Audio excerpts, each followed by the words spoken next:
E também a gente veio apresentar para vocês aqui hoje um pouquinho sobre o próximo painel, que vai apresentar um pouco sobre a medicina do estilo de vida. Ele é um campo recente da medicina e ele é praticado por profissionais de saúde de forma interdisciplinar e que se baseia em dados e evidências que provam que a adoção de um estilo de vida saudável é capaz de prevenir, em alguns casos até reverter a maioria das doenças crônicas não transmissíveis que mais matam no Brasil e também no mundo.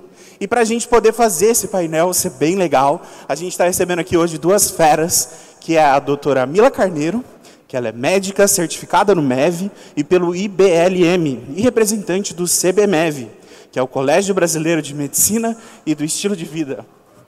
Bem-vinda!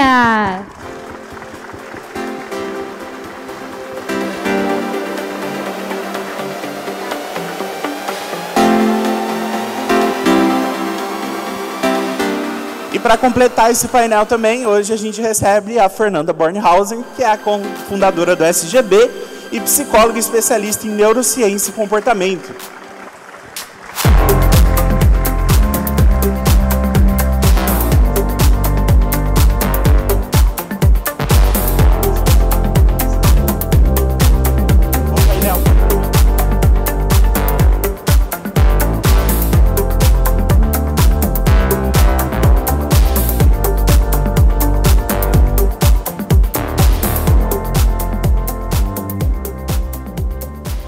Oi, gente, bom dia.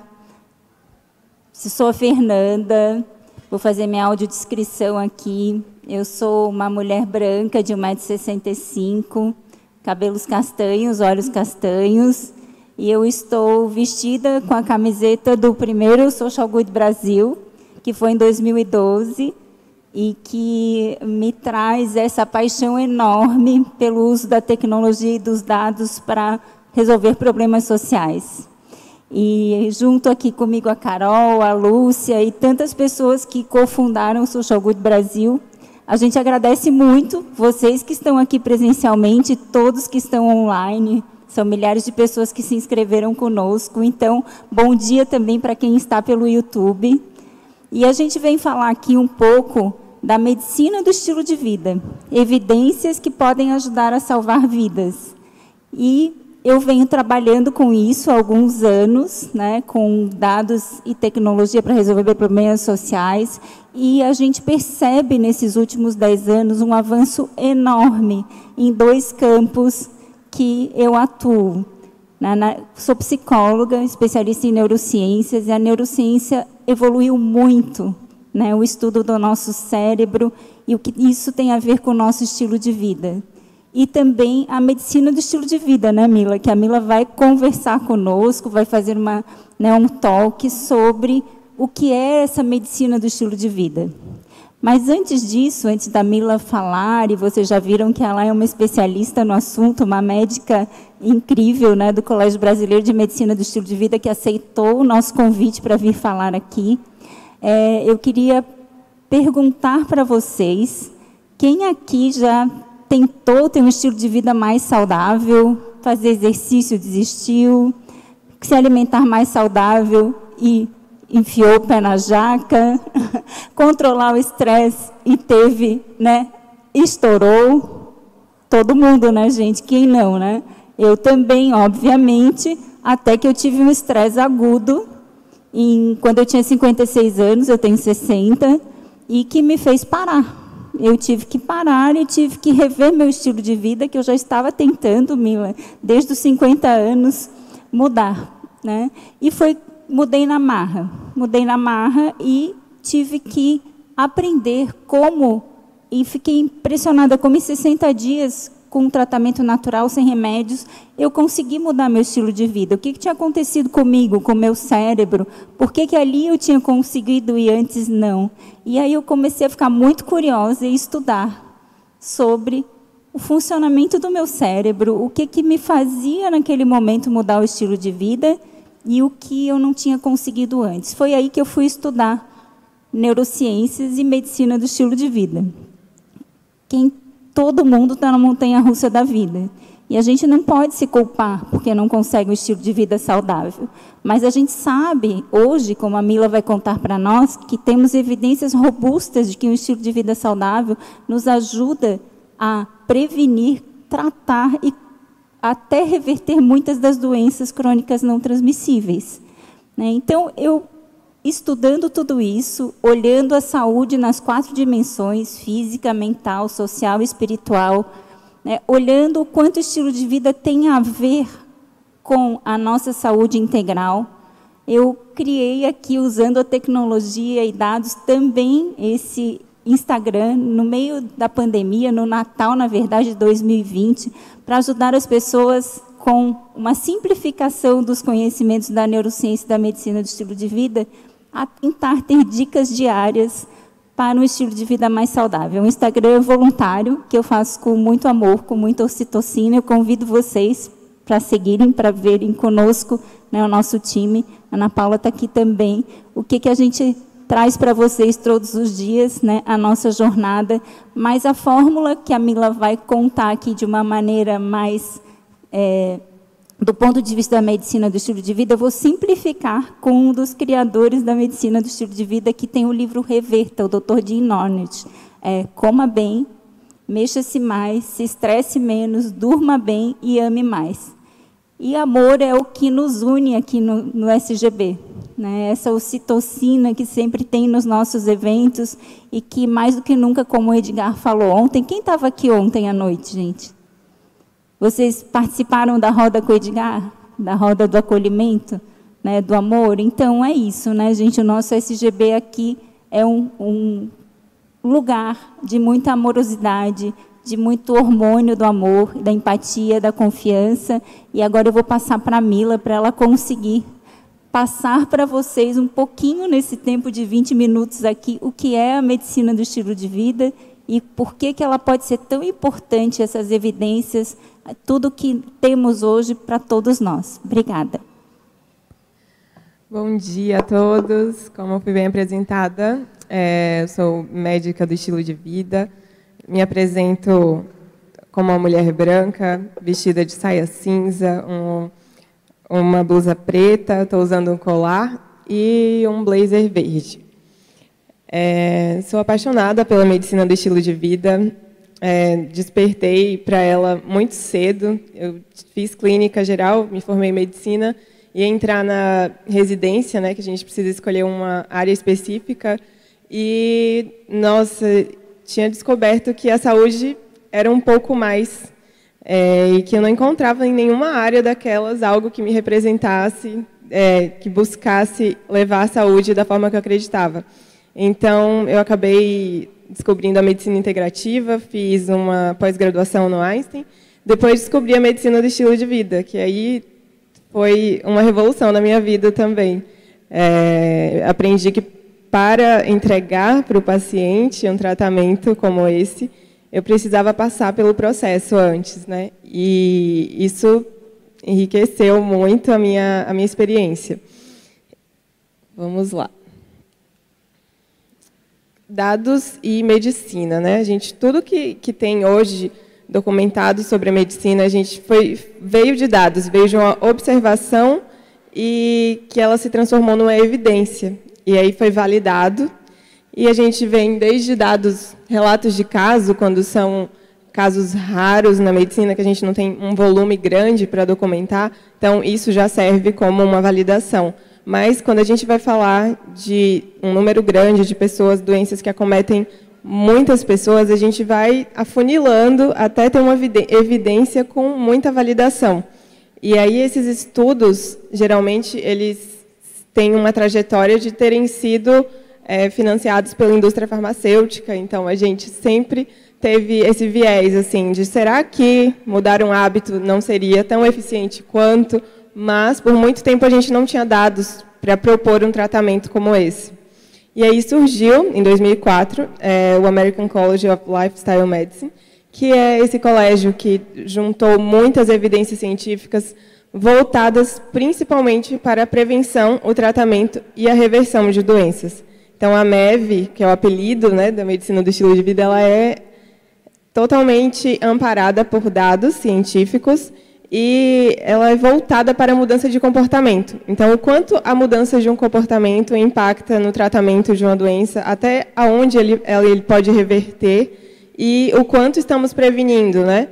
Enquanto a gente não sabe para onde olhar, a gente percebe que hoje não é mais um problema o número de dados.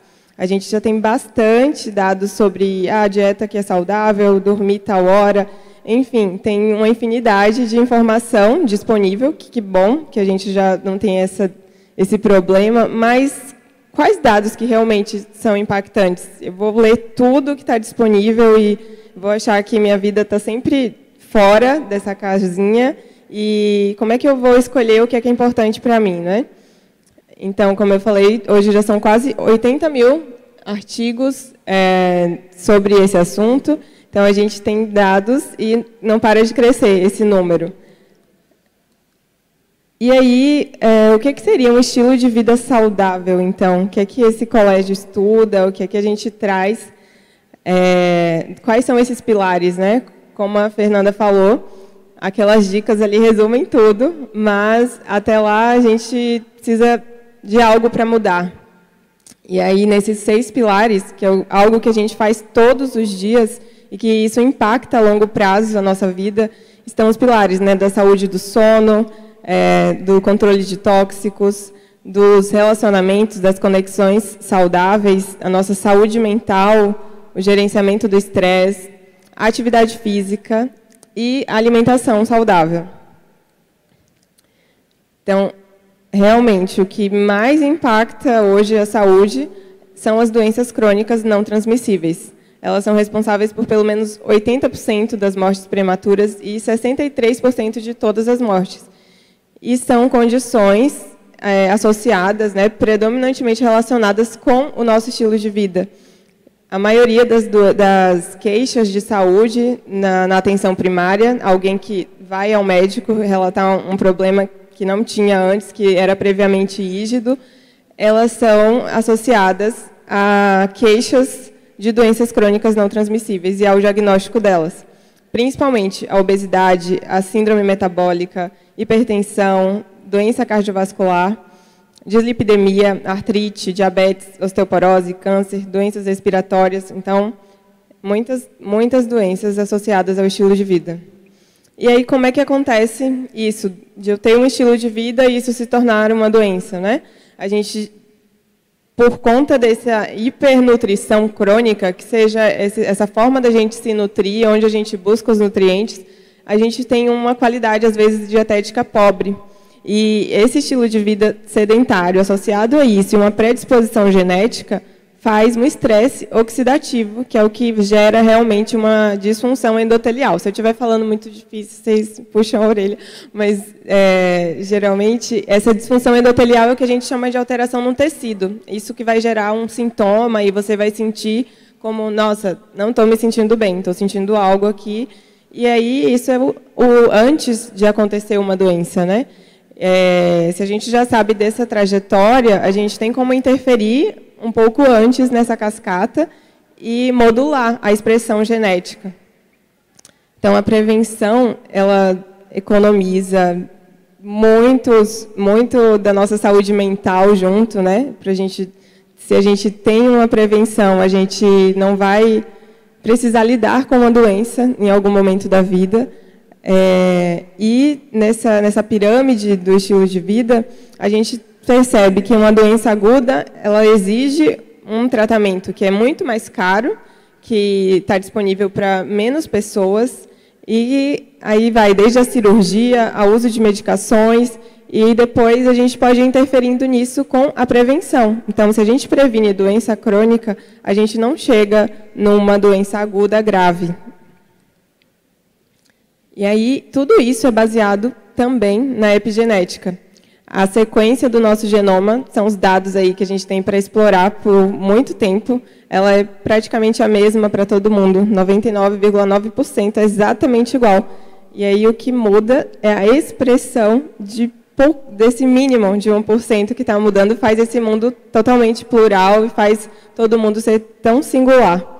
E a nutrição, ela altera a expressão gênica de pelo menos 500 genes. O sono altera a expressão gênica. Então, isso é um mundo que a gente tem para explorar e que esses dados, hoje, eles podem ser pouco acessíveis, né? Um teste genético é bem caro. Eu não acredito que a medicina personalizada precise exatamente passar por esse tipo de acessibilidade. Mas saber disso já direciona bastante toda a prevenção.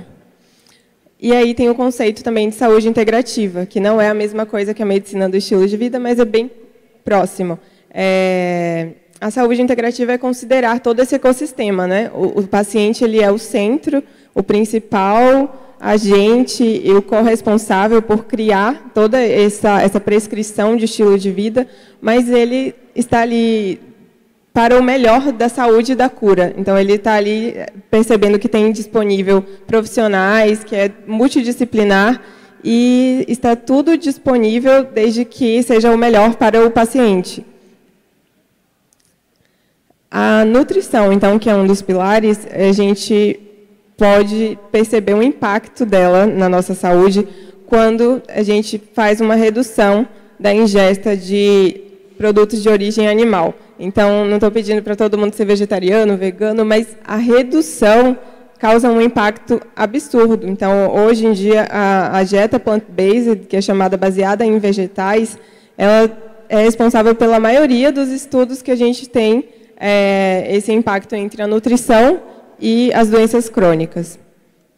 E aí tem uma previsão, né, que pelo menos em 2050, que a gente vai ter mudanças substanciais no consumo de frutas, vegetais, nozes, leguminosas. Enquanto a nossa dieta for pobre, a gente, nesses nutrientes, a gente ainda vai ter muita dificuldade de causa-consequência entre a dieta e as doenças. Então, antes, a gente tinha um estilo de vida lá dos nossos avós, a gente não comia metade das comidas processadas que hoje a gente tem acesso. Então, é o comer colorido, coma um arco-íris, o quanto que tem de nutrientes num prato colorido, cheio de fitonutrientes, com variedade. Hoje, a maioria das comidas são amarelas, com queijo, ou comidas processadas, prontas e com muito sódio. E a gente não para perceber o quanto que a gente parou de receber dessa naturalidade do estilo de vida. A dieta hoje dos americanos é pelo menos 63% composta de processados, 25% de origem animal, e dentro dos que são de origem vegetal ainda tem uma parte que são de alimentos processados. Então, apenas 3 em cada 4 pessoas fazem uma dieta pobre em frutas e vegetais. E aí, falando um pouco do pilar da atividade física, a gente tem de dados, né, que pelo menos 4 em 5 pessoas não fazem atividade física o suficiente para prevenir doenças crônicas. E pelo menos 500 milhões de novos diagnósticos vão acontecer em 2020, e entre 2020 e 2030, e por falta de atividade física. E 47% delas são por causa de hipertensão e 43% por conta de depressão. Então, é um dos pilares da medicina do estilo de vida, porque tem muito impacto nas doenças crônicas. No Brasil, a população de sedentários, ela, como vocês estão vendo aí, tem uma diferença muito grande entre faixa etária, sendo que os adolescentes são os mais sedentários. Então, o que faz um adolescente não praticar atividade física? Onde ele está despendendo tempo? Por que ele está sedentário? São as estratégias que a gente tem aí de desafio nos próximos 20 anos, 30 anos. Ainda sobre atividade física, 150 minutos de atividade física por semana já causa todo esse impacto, tanto para o bom quanto não fazer causa todo o contrário, né? Então, 150 minutos por semana de atividade física está associada à prevenção de doença coronariana, está associada à prevenção de câncer de mama, diabetes, câncer de cólon e tudo de bom que tem em fazer atividade física. Quem está praticando regularmente alguma atividade aí? Então, a farmácia da mente, já traz tudo de bom, né? O que acontece no nosso cérebro quando a gente está praticando atividade física? A gente aumenta a concentração do BDNF, que é um fator de neuroplasticidade cerebral, reduz a inflamação sistêmica, que é a causa de toda aquela cascata de inflamação crônica das doenças, libera toxinas pelo suor, libera endorfina, serotonina, aumenta a nossa resistência muscular, a gente aumenta a flexibilidade e a nossa autonomia ao longo da vida para fazer movimentos básicos, como se levantar da privada quando estiver na idade avançada. Então, a gente está construindo isso agora. Previne e trata a depressão, desenvolve a capacidade cardiorrespiratória e pode aumentar também a criatividade. Então, a atividade física é algo que a gente, às vezes, começa, engaja, mas ao longo de 10, 20 anos, é um impacto muito grande na nossa inflamação. E aí, o sono, né? Por que um sono, uma privação de sono pode causar na nossa saúde? A gente, às vezes, a gente sabe que tem uma parcela muito grande de trabalhadores noturnos, tem uma parcela muito grande de pessoas com problema para dormir pela hiperconectividade e a gente não percebe qual é o efeito disso. Então, a privação de sono está associada ao aumento do risco de suicídio, de tumores, hipertensão, Alzheimer, obesidade, depressão, prejuízo cognitivo, diabetes e dor crônica.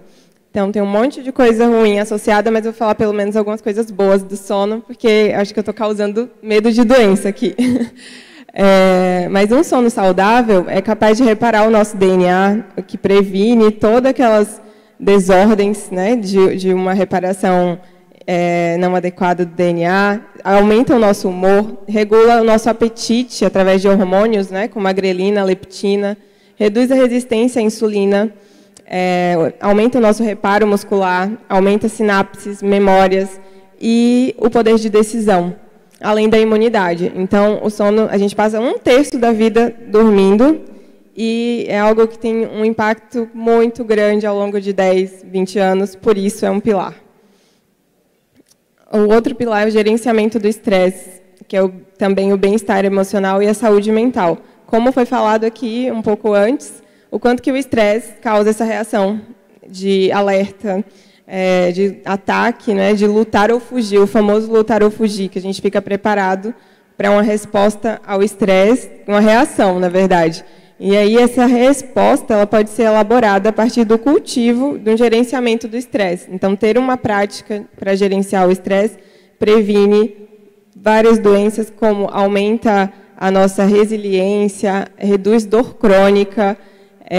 E aí, em Harvard, foi estudado muito a resposta de relaxamento. Assim como a gente tem a resposta ao estresse, a gente tem o contrário, que é a resposta de relaxamento. E ela é produzida pelo nosso corpo à medida que a gente estimula essas terapias mente e corpo. Então, meditar 20 minutos por dia estimula uma resposta fisiológica para a gente lidar melhor quando estiver diante de uma situação de estresse.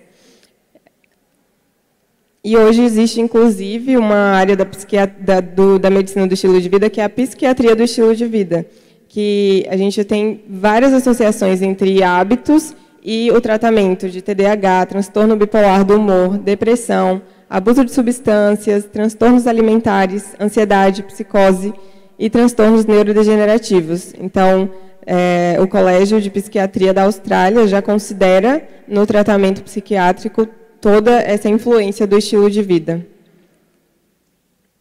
E aí eu queria convidar vocês também para mais um momento de reconexão. O estresse é uma realidade, né? O Brasil é o segundo país que mais sente o estresse no mundo, perde apenas para o Japão, e a gente não se dá conta mesmo de como assim eu posso gerenciar esse estresse, né? Às vezes é uma prática pequena de presença que aumenta a nossa coerência cardíaca, e isso faz a gente desenvolver uma habilidade, né, do nosso nervo vago, do nosso sistema nervoso autônomo, a lidar com o estresse. Então, é meio que uma prescrição mesmo, ter uma prática para gerenciar o estresse. Aí tem pessoas que começam a meditar e depois falam, eu já estava bem, eu só medito no dia que eu estou muito estressado ou quando está acontecendo alguma coisa na minha vida que eu não consigo lidar. E o convite é realmente você fazer disso uma prática de 20 anos, do resto da sua vida, você vai aprender a lidar com todo nível de estresse. Porque tem pessoas também que falam que eu não sou estressado, eu não preciso disso.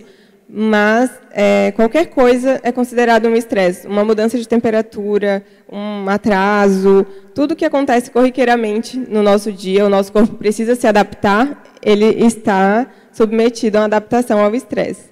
Então, eu queria convidar vocês para fechar os olhos por uns minutos. Colocar os pés no chão, a coluna ereta. E sintam um pouquinho o corpo de vocês no aqui e agora, a sua respiração, sem querer interferir no ritmo. Relaxa o seu couro cabeludo, a sua testa, suas pálpebras. Relaxa o seu nariz, sua bochecha, sua boca. Relaxa a língua no céu da boca.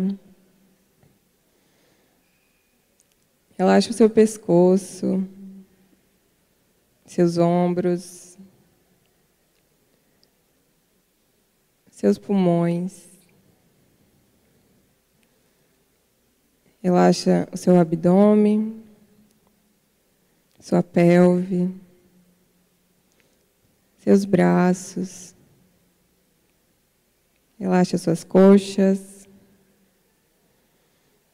Relaxa suas pernas, seus pés. Sente eles firmes no chão. E só convida o teu corpo a sentir presença nesse momento.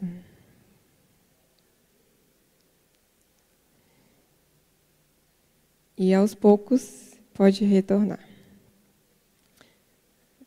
Então, isso é um exemplo de como a gente se conecta com essa coerência cardíaca, que é o sentir a presença. E um treinamento faz a gente conseguir fazer isso muitas vezes, às vezes sem fechar os olhos, sem meditar, mas fazer uma meditação ativa. E a cada hábito que você está praticando, você perceber que tem um significado e tem presença ali.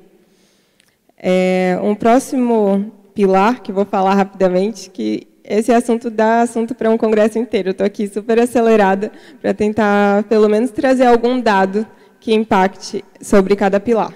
Mas o controle de tóxicos também é um pilar da medicina do estilo de vida, porque ainda existem muitas pessoas que sofrem de doenças por hábitos de intoxicação, né? Então, tanto a gente está exposto a poluentes, como a gente está exposto a tóxicos como a bebida alcoólica, mas a fumaça do cigarro é conhecida por ter pelo menos mais de 70 substâncias cancerígenas, e o uso do tabaco ali aumenta, está correlacionado pelo menos 30 tipos de cânceres em qualquer parte do corpo.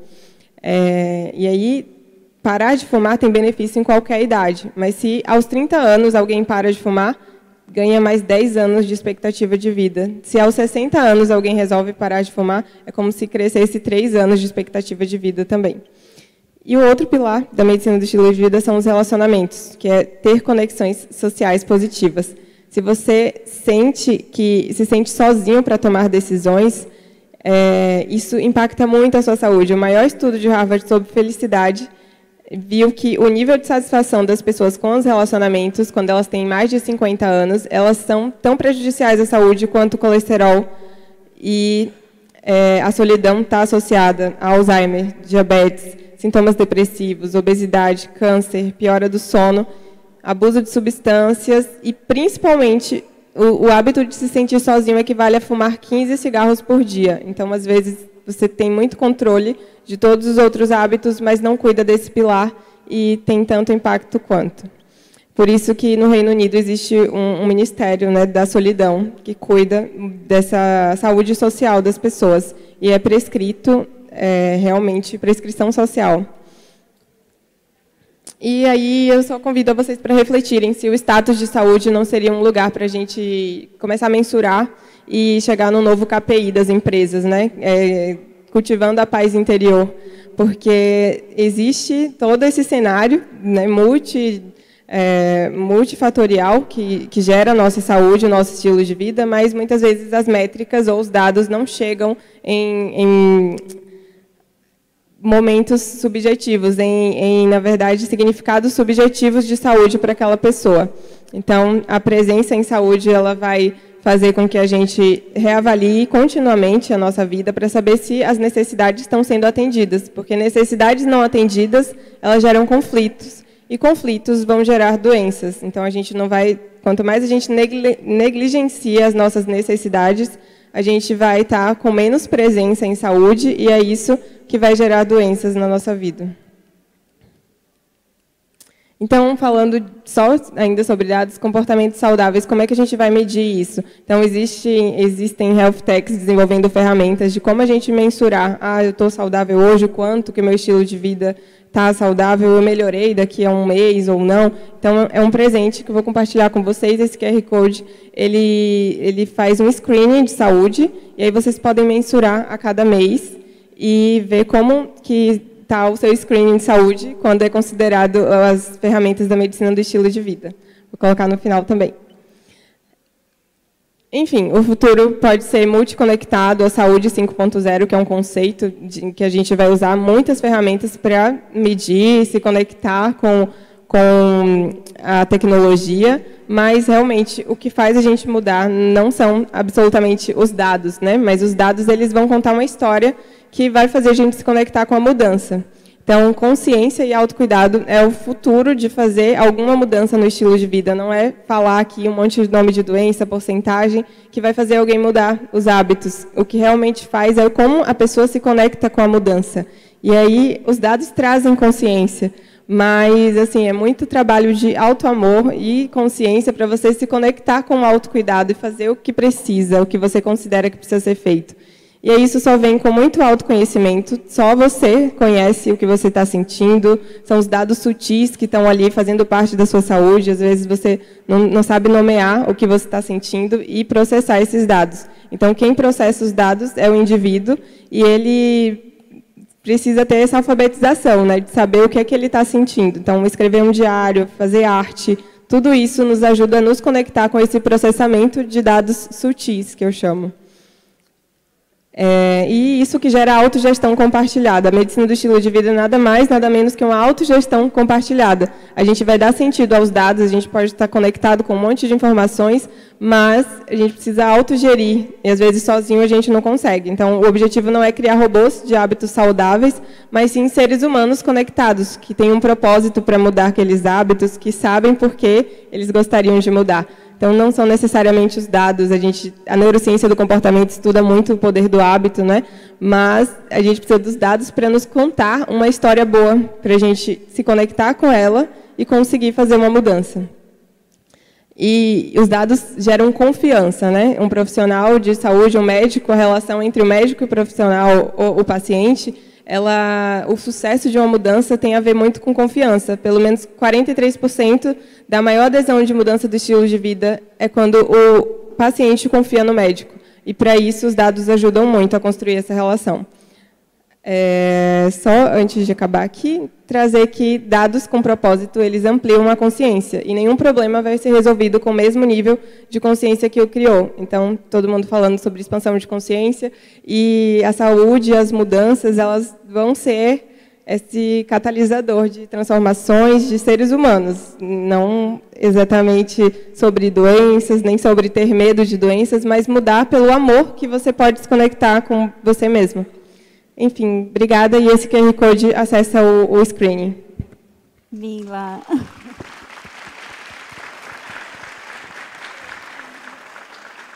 Gente, a gente só pode agradecer a Mila, né? Porque, além de tudo, esse sorrisão dela aqui passando, esse assunto é muito ocitocina, né? Gente, é uma coisa bem bacana.